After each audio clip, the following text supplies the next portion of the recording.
Olá a todos, meus amados irmãos em Cristo Jesus, sejam bem-vindos a mais um dia, graças a Deus. Amados, glória a Deus em todo o tempo. Pai nosso que estás nos céus, que o teu nome seja santificado em todo o tempo. Venha a nós o teu reino e seja sempre feita a tua vontade, na terra, assim como ela é feita no céu. Obrigado, Senhor, pela tua palavra, porque é ela que nos faz descansar. É ela que nos faz estar tranquilos, se nós vivemos em conformidade. Obrigado, Pai. Toda a honra e glória sejam para Ti. Obrigado pelo Teu Filho amado Jesus Cristo. Amém. Glória a Deus, amados. Hoje é quinta-feira. Hoje foi o último dia do semestre lá no seminário. Então eu cheguei agora à casa. São 11h46. Correu tudo bem, graças a Deus. Amados, depois do seminário nós ainda tivemos ali a ter um momento de comunhão e música. Foi bom, graças a Deus. E eu então estou aqui a gravar a live. Eu peço desculpa às pessoas que queriam ver às 9 da noite, mas neste caso, hoje foi, será, neste caso está a ser, né, para vocês, à 00:30, ok? Eu tenho que gravar rapidamente porque senão daqui a bocado só à 00:45. Glória a Deus, amados. Juízes, nós estamos... Uau, nós estamos já a ler Juízes. Passou tão rápido, Josué. Aqui. Eu quero ver a última parte de Josué. Eleazar, filho de Arão, também morreu. Foi sepultado na região montanhosa de Efraim, na cidade de Gibeá, que havia sido entregue a seu filho Fineias. Pronto, e aqui acabou o livro de Josué e nós então vamos começar Juízes. Eu estava a ler aqui, achei estranho, né? Juízes ou Josué. Glória a Deus, amados. Juízes, capítulo 1, versículo 1. Deus seja louvado em todo o tempo. Depois da morte de Josué, os israelitas perguntaram ao Senhor: qual das tribos deve ser a primeira a atacar os cananeus? O Senhor respondeu: Judá, pois eu entreguei a terra em suas mãos. Os homens de Judá disseram a seus parentes da tribo de Simeão: venham conosco lutar contra os cananeus que vivem no território que nos foi designado como herança. Depois ajudaremos vocês a conquistar o seu território. Os homens de Simeão foram com Judá. Quando os homens de Judá atacaram, o Senhor entregou os cananeus e os ferezeus em suas mãos, e eles mataram 10.000 guerreiros inimigos em Bezek. Naquela cidade encontraram o rei Adoni-Bezek, lutaram contra ele e derrotaram os cananeus e os ferezeus. Adoni-Bezek fugiu, mas os israelitas o capturaram e cortaram os polegares de suas mãos e de seus pés. Adoni-Bezek disse: 70 reis com os polegares das mãos e dos pés cortados comiam migalhas debaixo da minha mesa. Agora Deus me retribuiu aquilo que fiz com eles. E o levaram a Jerusalém, onde ele morreu. Os homens de Judá atacaram Jerusalém e a conquistaram. Mataram todos os seus habitantes e puseram fogo na cidade. Depois disso, desceram para lutar contra os cananeus que viviam na região montanhosa do Negueb e nas colinas do oeste. Judá marchou contra os cananeus que habitavam em Hebron, antes chamada de Kiriat Arba, e derrotou os exércitos de Sesai, Aimã e Talmai. Dali avançaram contra os habitantes de Debir, antes chamada de Kiriat Sefer. Caleb disse: darei minha filha Axa em casamento a quem atacar e tomar Kiriat Sefer. Otoniel, filho de Kenaz, irmão mais novo de Caleb, tomou a cidade e Caleb lhe deu Axa como esposa. Quando Axa se casou com Otoniel, ela insistiu para que ele pedisse um campo ao pai dela. Assim que ela desceu do jumento, Caleb lhe perguntou: o que você quer? Ela respondeu: quero mais um presente. O Senhor me deu terras no deserto do Negueb. Agora peço que também me dê fontes de água. Então Caleb lhe deu as fontes superiores e as fontes inferiores. Quando a tribo de Judá deixou Jericó, a cidade das palmeiras, os queneus, descendentes do sogro de Moisés, os acompanharam até o deserto de Judá. Eles se estabeleceram no meio do povo dali, perto da cidade de Arad, no Negueb. Então a tribo de Judá se uniu com os seus parentes da tribo de Simeão para lutar contra os cananeus que habitavam em Zefate e destruíram completamente a cidade. Por isso, agora ela se chama Ormá. Ormá significa destruição. A tribo de Judá também conquistou as cidades de Gaza, Ascalon e Ecrom e os territórios ao redor. O Senhor estava com a tribo de Judá. Ela tomou posse da região montanhosa, mas não conseguiu expulsar os habitantes da planície, pois eles tinham carros de guerra com rodas de ferro. A cidade de Hebron foi entregue a Caleb, conforme Moisés havia prometido, e ele expulsou seus habitantes, descendentes dos 3 filhos de Anak. A tribo de Benjamim, porém, não conseguiu expulsar os jebuseus que moravam em Jerusalém. Por isso, até hoje, os jebuseus vivem no meio do povo de Benjamim. Quando diz aqui até hoje, significa até o momento em que isto foi escrito, ok? Os descendentes de José atacaram a cidade de Betel e o Senhor estava com eles. Enviaram espiões a Betel, antes conhecida como Luz, e eles abordaram um homem que saía da cidade e lhe disseram: mostre-nos como entrar na cidade e teremos misericórdia de vocês. Ele mostrou a entrada e eles mataram todos os habitantes de Betel, exceto aquele homem e sua família. Mais tarde, o homem se mudou para a terra dos Hititas, onde construiu uma cidade e a chamou de Luz, que é seu nome até hoje, ao momento em que isto foi escrito. A tribo de Manassés, porém, não expulsou os habitantes de Bet-San, Taanak, Dor, Ibleã e Megido, nem dos povoados ao seu redor, pois os cananeus estavam decididos a permanecer naquela região. Quando Israel se fortaleceu, submeteu os cananeus a trabalhos forçados, mas não os expulsou completamente da terra. A tribo de Efraim também não expulsou os habitantes de Gézer, de modo que os cananeus continuaram a viver no meio deles. A tribo de Zebulun não expulsou os habitantes de Quitron e de Naalol, de modo que os cananeus continuaram a viver no meio deles, mas foram submetidos a trabalhos forçados. A tribo de Aser não expulsou os habitantes de Aco, Sidom, Alad, Akzib, Elba, Afek e Reob. Estabeleceu-se no meio dos cananeus que habitavam a terra, pois não conseguiu expulsá-los. Da mesma forma, a tribo de Naftali não expulsou os habitantes de Bet-Semes e de Bet-Anat. Estabeleceu-se no meio dos cananeus que habitavam a terra, mas submeteu os habitantes de Bet-Semes e de Bet-Anat a trabalhos forçados. Quanto à tribo de Dan, os amorreus a obrigaram a voltar para a região montanhosa e não permitiram que descesse à planície.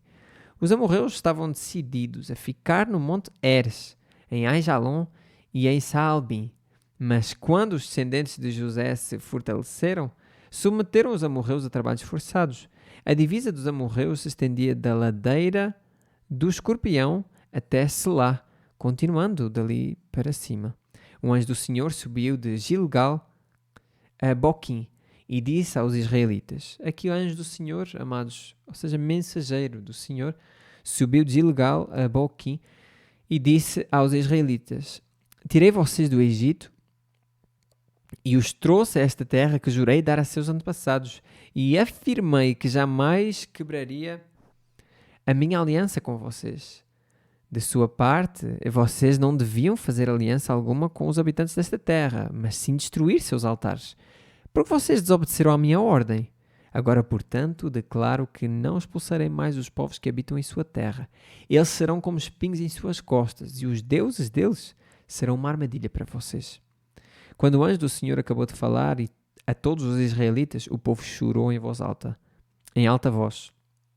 Por isso chamaram aquele lugar de Boquim, que significa pranteadores, e ali ofereceram sacrifícios ao Senhor. Depois que Josué se despediu do povo, cada tribo de Israel partiu para tomar posse do território que havia recebido como herança. O povo serviu ao Senhor durante toda a vida de Josué, e também dos líderes que sobreviveram depois dele e que tinham visto as grandes coisas que o Senhor havia feito por Israel. Josué, filho de Num, servo do Senhor, morreu aos 110 anos. Foi sepultado na terra que havia recebido como herança em Timnat-Sera, na região montanhosa de Efraim, ao norte do monte Gaash.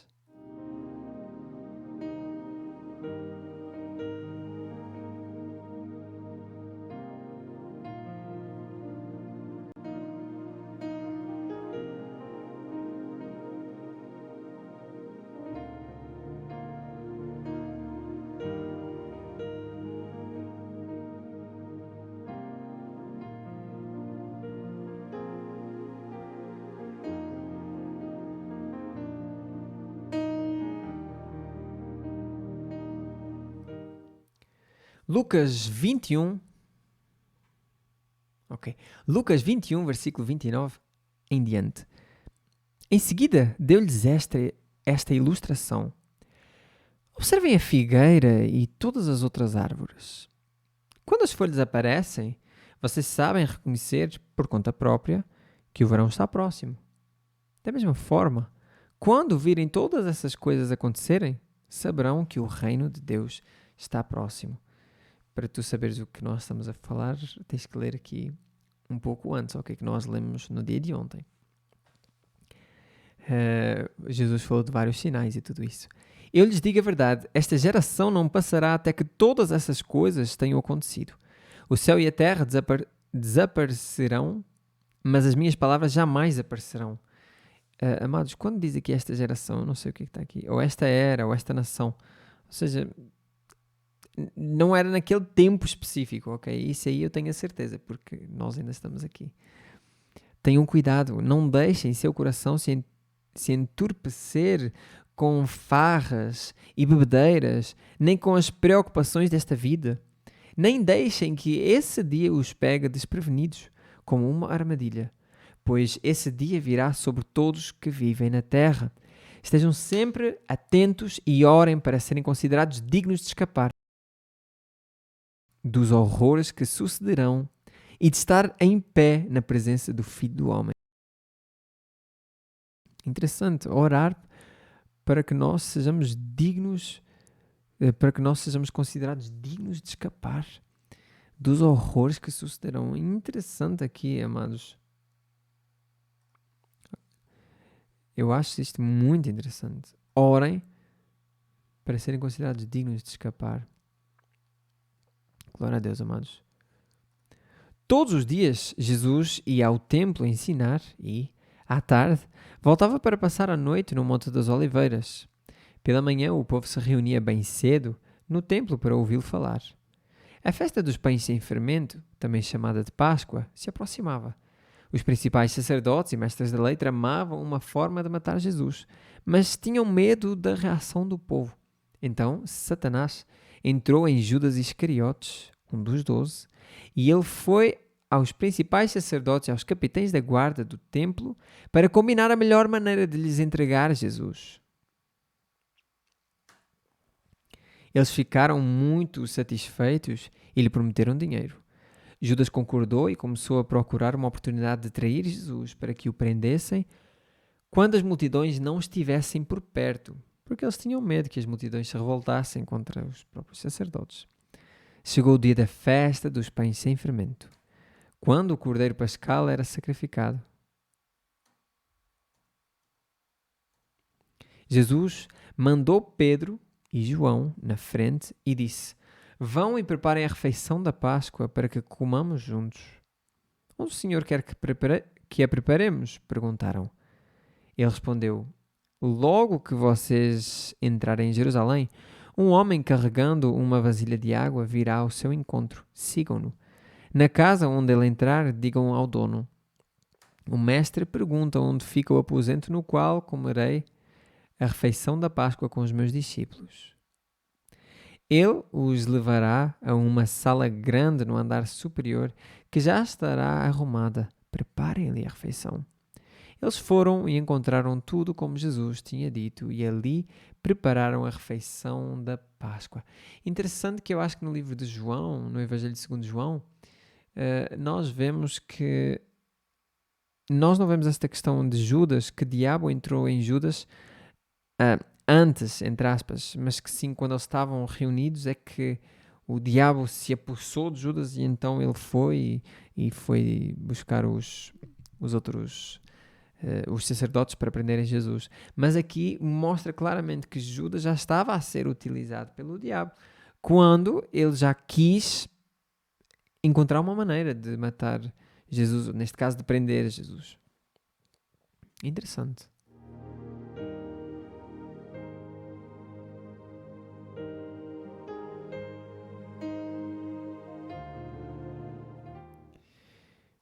Salmos 90, e logo assim também lemos Provérbios. Aqui se diz Salmos 91, até Salmos 91, 16, ok? Mas também iremos ler Provérbios de seguida. Oração de Moisés, homem de Deus. Senhor, tu tens sido nosso refúgio ao longo das gerações. Antes que os montes nascessem, antes que formasses a terra e o mundo, de eternidade a eternidade, tu és Deus. Fazes as pessoas voltarem ao pó quando dizes, retornem ao pó, mortais. Para ti, 1000 anos são como um dia que passa, breves como algumas horas da noite. Arrastas as pessoas como numa enchente. Elas são como sonhos que desaparecem. São como a grama que nasce pela manhã brota e floresce, mas à tarde murcha e seca. Isso é muito comum, este tipo de folha, ok? Este tipo de grama no deserto, em alguns lugares, como o sol é tão quente, a flor até consegue nascer, brotar, florescer, mas logo a seguir ela murcha e seca no mesmo dia. Somos consumidos por tua ira. Ficamos apavorados com tua fúria. Tu pões diante de ti os nossos pecados secretos, e vês todos eles. Amados, nós temos que ter noção disto diariamente, para que nós não pequemos contra Deus. Passamos a vida debaixo de tua ira e terminamos nossos dias com um gemido. Recebemos 70 anos, alguns chegam aos 80. Mas até os melhores anos são cheios de dor e desgosto, logo desaparecem e nós voamos. Quem conhece o poder de tua ira? Reparem que aqui a idade já era mais ou menos como nos dias de hoje.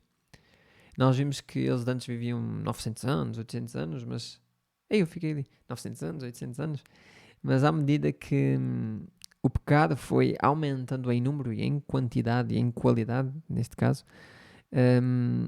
Deus foi diminuindo o ano do homem, do ser humano, porque... qual é o salário do pecado? É a morte, então... Mas até os melhores anos são cheios de dor e desgosto, logo desaparecem e nós voamos. Quem conhece o poder da tua ira? Grande é a tua fúria, como o temor de que és digno. Ajuda-nos a entender como a vida é breve, para que vivamos com sabedoria.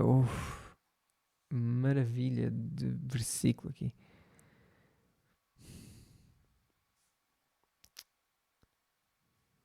Eu vou também sublinhar este acho que toda esta parte aqui eu vou sublinhar.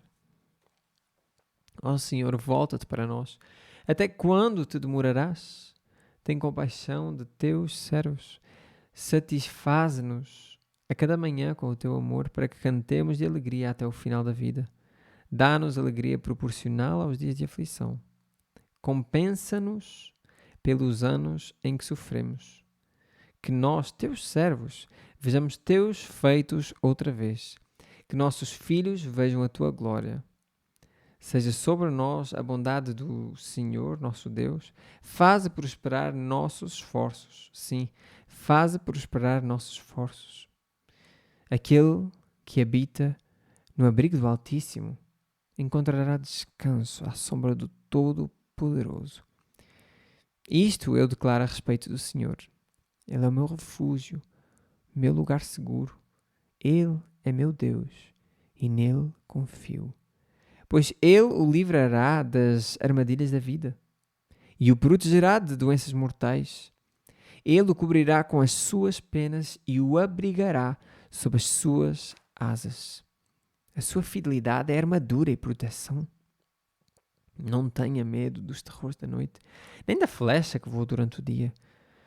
Não tema a praga que se aproxima na escuridão, nem a calamidade que devasta ao meio-dia.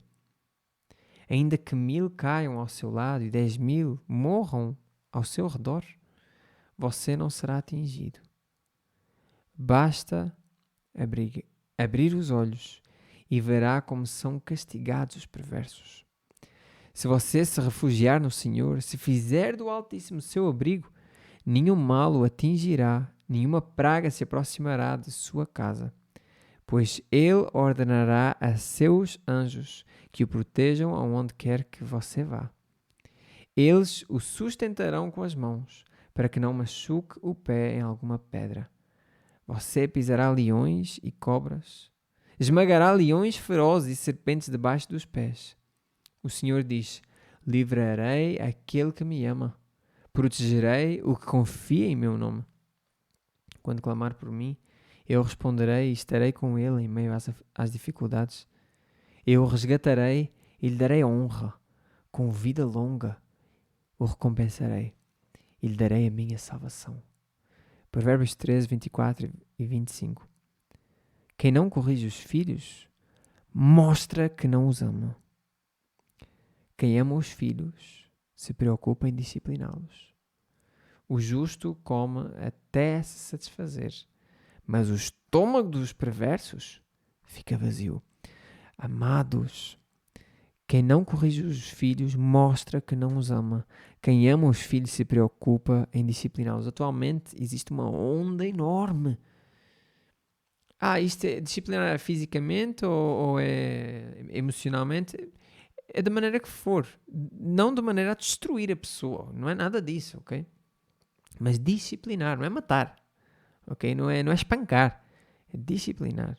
Ok? Aqui estamos a falar de disciplina, mas atualmente contradizer o filho é uma coisa horrível. É uma coisa as pessoas... Amados, ou nós obedecemos à Bíblia, que é intemporal, ou seja, a Bíblia é eterna, ou nós obedecemos às coisas deste mundo que são apenas temporais e que mudam assim como as estações do ano. Amados, vamos fazer uma coisa. Qualquer que seja aquilo que façamos por honra e glória a Deus. Qual é que traz honra e glória a Deus? Glória a Deus pela sua sabedoria, porque a obediência à sua palavra realmente é sabedoria, é virtude, é dom de Deus. Oremos uns pelos outros, amados. Permaneçamos todos na Bíblia Sagrada para que ela permaneça em nós. E até o dia de amanhã, se Deus permitir. E já sabem, eu agora estarei de férias. Com certeza vocês vão ver, pelo menos assim eu espero, ok? Descansar. Então eu vou ver a minha cara um pouco mais descansada nestes próximos dias. Deus os abençoe e até amanhã, se Deus permitir. Glória a Deus em todo o tempo, amados. Amém.